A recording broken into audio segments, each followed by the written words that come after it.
Hello students, our today's topic is equipotential surface. Now as the name indicate, equipotential means a surface having equal potential.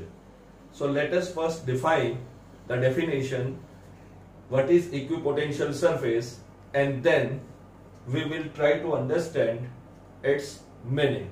So equipotential surface means a surface with constant called equipotential surface. So what is an equipotential surface? It is a surface with constant value of potential at each and every point on it is called equipotential surface. Now let us understand by taking a point charge. So if I take plus q charge, this is my point charge. Now if you remember, the electric field of this point charge is spherical. So a sphere, another sphere, concentric hollow spheres with the charge centered where the charge is at center. So now this is the electric field of a point charge. Now let us consider a point P at a distance r. Now the potential at point P, potential means a work done to bring a unit positive charge from outside to the point in the field. So its formula becomes kq upon r. This was our definition for a potential. Now if I take another point, say point P dash. Now instead of bringing a unit positive charge from infinity to this point, I bring a unit positive charge from infinity to a point P dash. Now the distance of this point P dash is also same. This is the surface. Both the point have a same distance from the center. So Vp dash again becomes kq by r. Say equation number 2. Now see both the potential are same. It means this surface having the point P and P dash is called as equipotential surface because the potential at point P and point P dash is same. Now Vp is equal to Vp dash. So this surface is called equipotential surface. Similarly, if I take a point R, let its distance be R dash. Now this distance of point R is different from that of point P. But if I take a point S, its distance from the center will be R dash. So VR is equal to Vs is equal to kq upon R dash. It means this is also an equipotential surface. So for a point charge, if my source is a point charge, how the equipotential surface are formed? Equipotential surface are spherical, which are concentric to each other. So I call this first sphere as first equipotential surface. Now you take any points on this surface. Take any point on this surface, it will be equal distance from the center. So this is first equipotential surface. This is called as second equipotential surface. Then this will be called as third equipotential surface.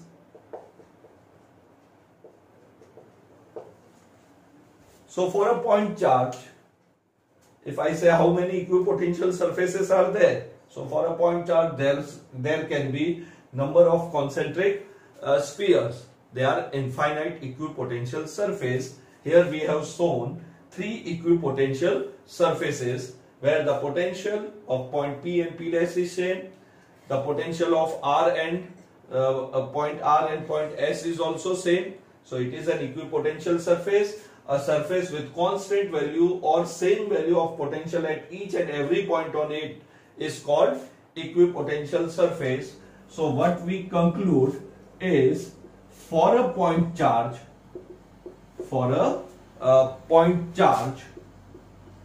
equipotential surface is spherical. So equipotential surface is spherical for a point charge. This is the equipotential surface for a point charge. Now let us see few points about the equipotential surface. Suppose a unit positive charge is moved from point P to P dash. Suppose we move a unit positive charge from point P to P dash. Now we know if we have 2 points in the field, it will give rise to the potential difference. This is work done to move a unit positive charge, or it is Q naught is equal to 1 unit. Generally we write in words the work done to move a unit positive charge. So it gives rise to the potential difference. Now what will be the potential difference? So it was final potential minus initial potential. So Vp dash minus Vp. So suppose a test charge, a unit positive charge or Q naught is moved from point P to P dash. So work done per unit charge is equal to potential difference, that is final potential minus initial potential. Here Vp is equal to Vp dash, therefore work done from P to P dash is equal to 0. So what is the first conclusion? That if we move a unit positive charge from one point to another on the equipotential surface, we are moving on a equipotential surface, so the work done will always be 0. We have to do the work only when we move from one equipotential surface to the another equipotential surface. So if we come to our first lecture, we have moved a unit positive charge from point R to here point P was taken, and therefore we have to spend the energy. But when you are moving on an equipotential surface, though you have to spend the energy, but according to physics, this work done is not stored in the form of the energy. You will not retrieve it back, and therefore the work done comes out to be 0. Similarly, if I move from point R to point S, the work done will be 0. So this is the first point. Now second point, if we remember, the work done to move a unit positive charge from point P to P dash is equal to minus integration P dash to P E dot dr. That is, the work is done against the field. So again we are moving from point P to P dash. Now this is one equation, this is another form of the equation. This is minus sign indicate work is done against the field. So you are moving from again point P to P dash. We are using another set of relation. Now this work done, we have proved that it is 0. This work done is 0.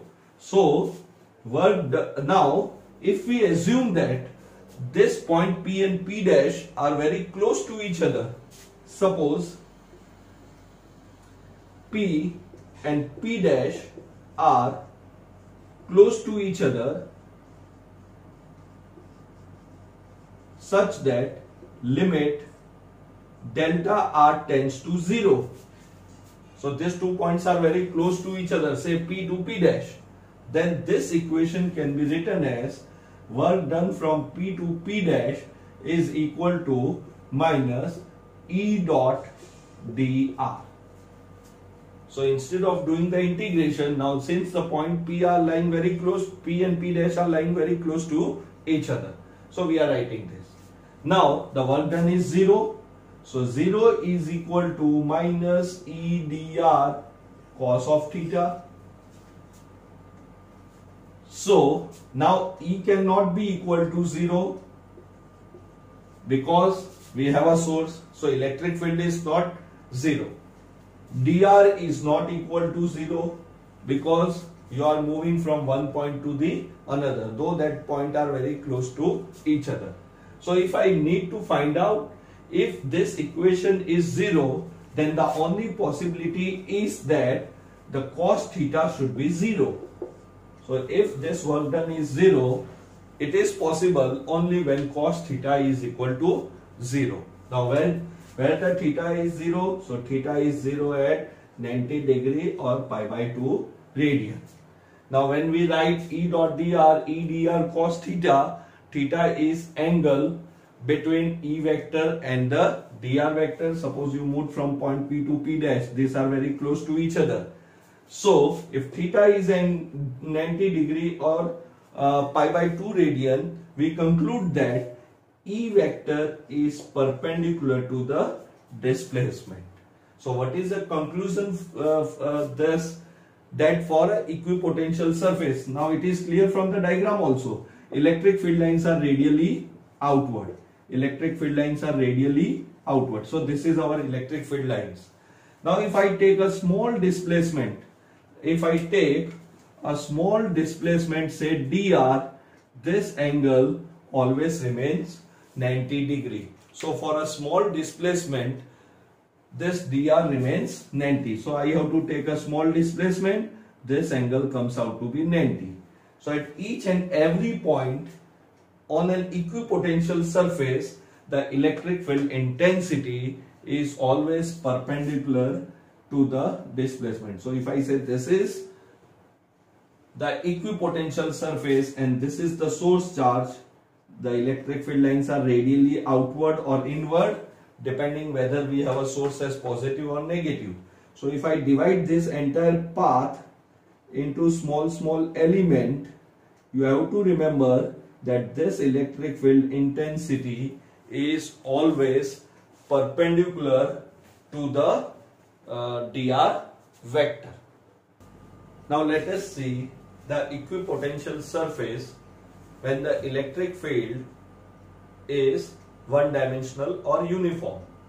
So here the source was earlier the source was a unit positive charge and equipotential surface was spherical. Now we have uniform electric field. So uniform electric field can be drawn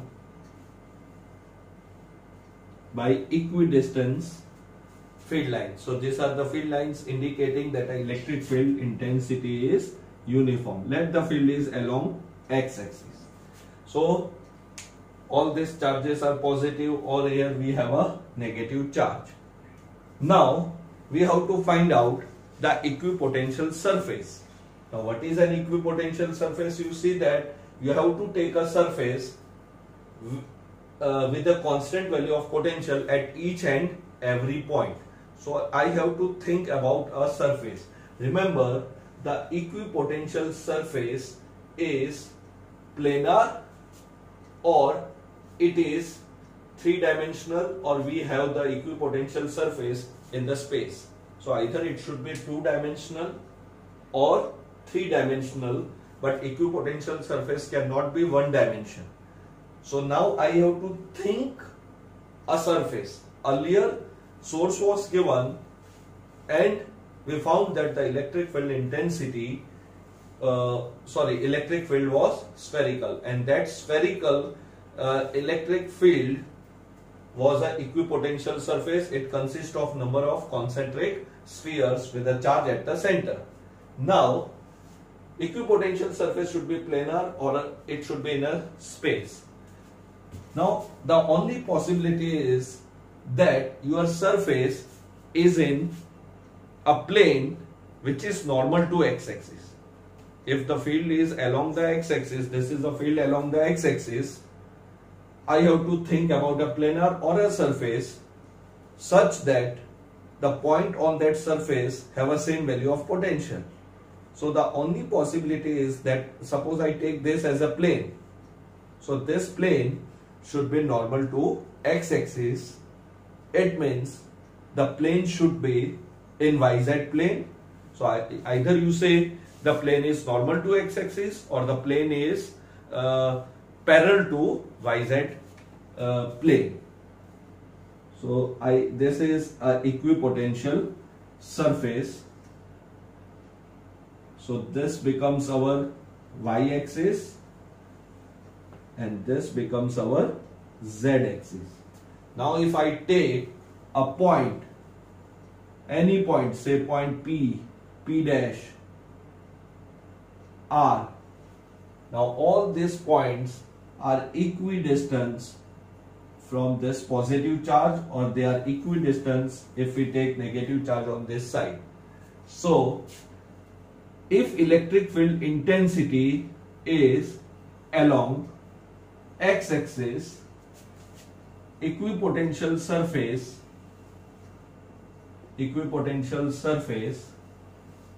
is in YZ plane.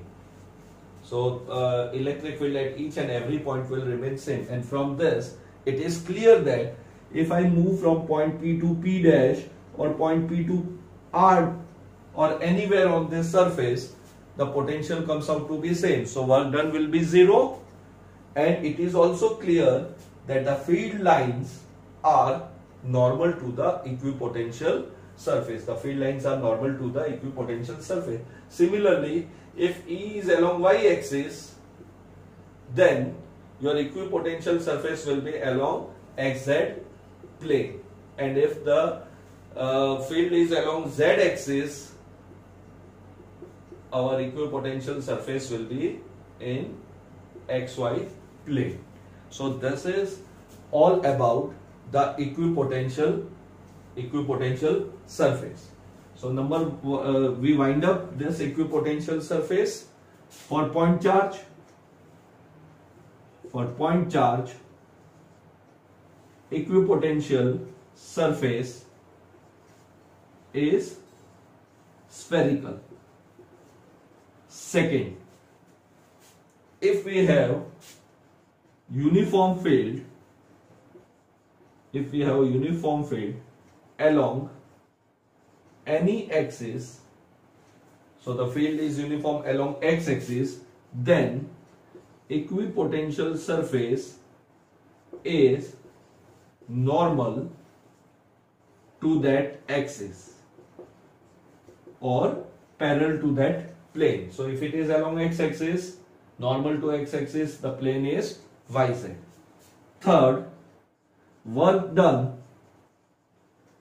on equipotential surface is always 0. And the last conclusion is electric field intensity at any point, on equipotential surface is perpendicular to displacement, or you say it is perpendicular to the equipotential surface. So clearly here the field lines are perpendicular to the displacement, or you say electric field lines are always perpendicular to the equipotential surface. Our next topic is relation between electric field and potential. Now this is very important relation because this one quantity is vector and other quantity is scalar. Now we can derive this relation in number of ways. One is what we have in the book. We have many other method also, and while dealing with MCQ we need a components of this relation. So we will see all this method. The first method, let us say the electric field intensity is along the y-axis. Now this is an uniform electric field intensity like we have done just now, where the electric field was taken along the x-axis. Now here we are taking the electric field intensity along the y-axis. Now this is an equipotential surface. This is an equipotential surface, and this is the second equipotential surface. So this surface is at a distance from the source. This is, so if I take a point on this surface, we know that equipotential surface is normal to the field line. So these two surfaces are normal to the field line. This is y-axis electric field. This is one equipotential surface and this is another equipotential surface. We assume that both are closely packed. Closely packed means this distance is very small, but it is enlarged here. So let the small distance be denoted by dr. Now this is the distance which is very small. Let us name the surface as surface A, surface B. Now it is clear that, also we know that, see the first topic, what we have done in first topic, when we moved a unit positive charge from R to P, it gave rise to, if it is a unit positive charge, it gives rise to potential difference. Now clearly the potential at R would be less as compared to potential at P, because point P is near to the source. Means while moving a test charge from infinity to R or from infinity to P, more work is required to bring a unit positive charge at point P. So we got the answer K source 1 upon final minus 1 upon initial. It means potential at P is more as compared to potential at R. Now in the place of this point P and R, we have taken equipotential surfaces. The distance is very small. So the potential, we assume this is a plus charge and here we have a minus charge. So if I move away from this positive charge, taking this positive charge as a reference, the potential will keep on decreasing. So the potential at A is taken as V plus dV, and the potential at B is taken as V. It means when we move in the direction of the field, the potential will decrease. Now I have to move a unit positive charge Q naught. This is a unit positive charge, means whose value is say 1 coulomb, from point B to point A. I have to move from one equipotential surface to the second equipotential surface. It is similar to this theory only. This is your plus point Q charge. So this is your third equipotential surface and this is your second equipotential surface and this is your first equipotential surface. So instead of spherical equipotential surface, I have taken a planar equipotential surface. Now I have to do the work to move a unit positive charge from point B to point A. So work done to move a unit positive charge from B to A, Q naught value is equal to 1 coulomb. This is equal to, if this distance is very very small, then this is dV. Otherwise we write delta V. Instead of this we are writing dV. Now how this dV comes? So here we have been moving from point B to A. So if we know, remember this, it gives rise to final potential minus initial potential. So now I substitute this value. This VA is equal to V plus dV minus V. So this work done comes out to be equal to dV. This is the work done to move a unit positive charge from, generally we write in the word, so we don't use this. We simply read this work done to move a unit positive charge. So this is our equation number 1. Now work done from B to A per unit charge is also equal to minus E dr, because this distance is very small. So instead of using the integration sign, we simply write minus E dr. So if two surfaces or 2 points are very close to each other, we don't do the integration, we find out the small amount of work done. So actually it is dW, small amount of work done, but we are using the symbol W, otherwise it should be a small amount of work done to move a displacement dr. So I have to actually write dW, dW, dW, small amount of work done, but we are using this symbol. Now this is our equation number 2.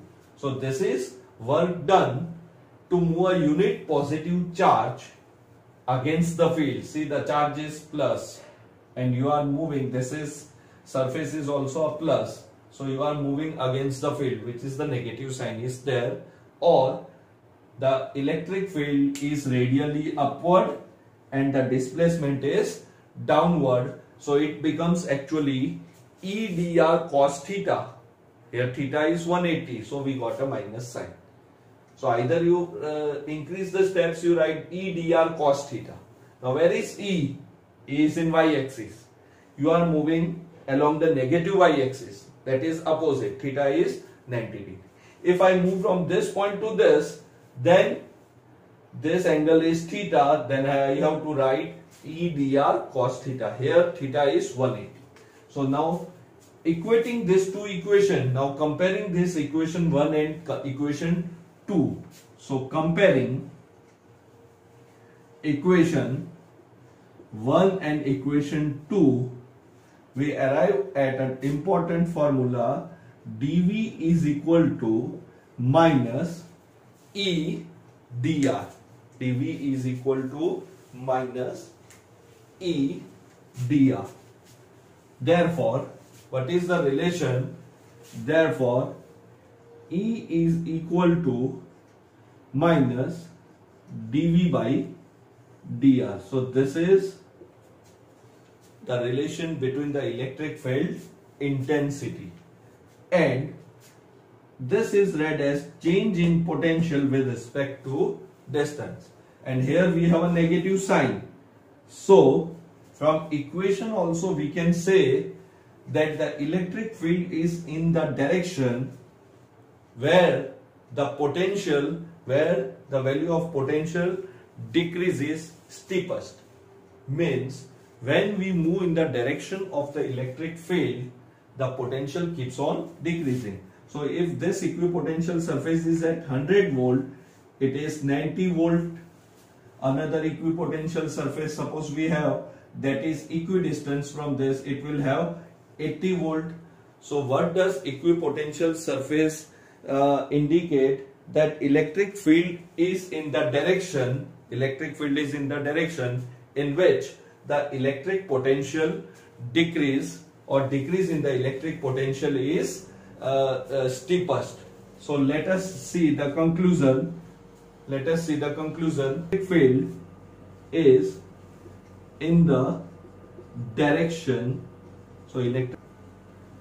So what is the conclusion? Electric field is in the direction in which the potential decreases steepest. Now second point.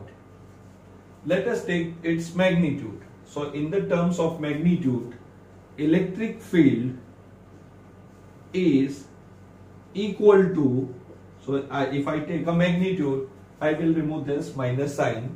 Otherwise, I can also write this electric field is equal to the change in V with respect to R. Now this is called as potential gradient. It is called as potential gradient. So this is a new physical quantity, change in potential. Anything which changes with respect to displacement or distance or perpendicular distance. Say this dr is a perpendicular distance to the equipotential surface. It is called potential gradient. So electric field is equal to negative of potential gradient. So dV upon dr is called as potential gradient. So now you have two definitions of electric field intensity. The first definition we studied in chapter 1 was electric field intensity is a force acting on a unit positive charge, or it was the ratio of the force acting on the unit positive charge placed in the intensity of placed in the field of a source charge. Now the second definition is electric field is equal to the negative of the potential gradient, and if this quantity is potential gradient, the SI unit becomes volt per meter. So 1 unit of the electric field is Newton per Coulomb, that is the first chapter, and the another unit of electric field intensity is volt per meter. Now let us see another method to derive the same relation. Here we use the concept of the equipotential surface only to understand that the direction of the electric field is in the direction where decrease in potential is steepest. So if I give you different point, say if I say this point is at 100 volt, this point is at 50 volt Q, what is the direction of the electric field intensity? So clearly the direction of electric field intensity is from high potential to the low potential, or it is from point P to Q. So to understand this direction of electric field intensity, we took this concept. Now let us take another concept to derive the same relation. Suppose we have a Q charge, a source is a Q charge. So again, these are the equipotential surfaces. Now suppose this is point P,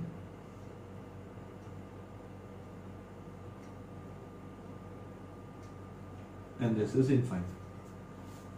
Suppose the potential, we write a potential at point P. So if I say what is the potential at point P, so potential at point P is KQ by R. Now if this is work done to move a unit positive charge from infinity to a point P. Suppose I move from infinity to another point, say here the point is R. Then there will be change in potential. Now what will be the change in potential? Suppose I change a point. So simply differentiating this equation, so change in potential with respect to R. So now if I am changing the position, here also we have changed the position from equipotential surface B to equipotential surface A. Now instead of point P, I am changing the potential. Sorry, I am changing the position. So R will change. So the potential will also change. So change in potential with respect to R means differentiating this equation. So if I differentiate this equation, dV by dr, so it becomes KQ and derivative of 1 by R. Now what is the derivative of 1 by R? It is minus, so you all know this derivative of 1 by R is minus 1 upon R square. So if I do the derivative, it becomes KQ by R square. This is dV by dr, change in potential with respect to distance. Suppose I move from point P to point R, a small displacement dr. Now what is this? This is an expression for the electric field intensity at any point, that was a point P. This is an expression for electric field intensity due to point charge. So therefore, I write dV by dr is equal to minus E. This is the electric field intensity at point P. Therefore, E can be written as negative of the potential gradient. So we arrive at the same result as we use this concept. In any case, the electric field intensity is negative of the potential gradient. But again, we have a new concept for it. Now, why we need a new concept for this? See, the electric field is a vector quantity and potential is a scalar quantity. Here, we have not taken the directions, means we have not taken E as a vector quantity. We are considering its magnitude only. So, we are talking about its magnitude, that the magnitude of the electric field intensity decreases where the potential is steepest. So if the if the potential is decreasing, it gives the direction of the electric field intensity. So we are talking about the magnitudes only. But if we have the electric field intensity in 3 dimensions, then we can move along x-axis, y-axis or z-axis. So we may have x component of field, y component of field, z component of field also if I am moving 3-dimensionally and the field is 3-dimensional. So I have 3 different components, x, y and z. But potential is a scalar quantity. So it will not have any components. Because it is a scalar quantity, it will not have a direction. So how to connect or how to join these 2 quantities if the electric field is 3-dimensional and we want to find out the potential at any point in that field. So we will see extra numerical as well as a new concept for electric field and potential in the next lecture. This is simply the relation in the terms of the magnitude. See, this is E only. So the magnitude of electric field is equal to the negative of the potential gradient, that is change in potential with respect to displacement. And minus sign indicate, simply remember, the direction of electric field is in the direction where the decrease in potential is very fast or steepest, or decrease in potential is very large. So we will continue this topic and we will try to do one numerical as an extra exercise to understand clearly the relation between electric field intensity and potential. Have a good day.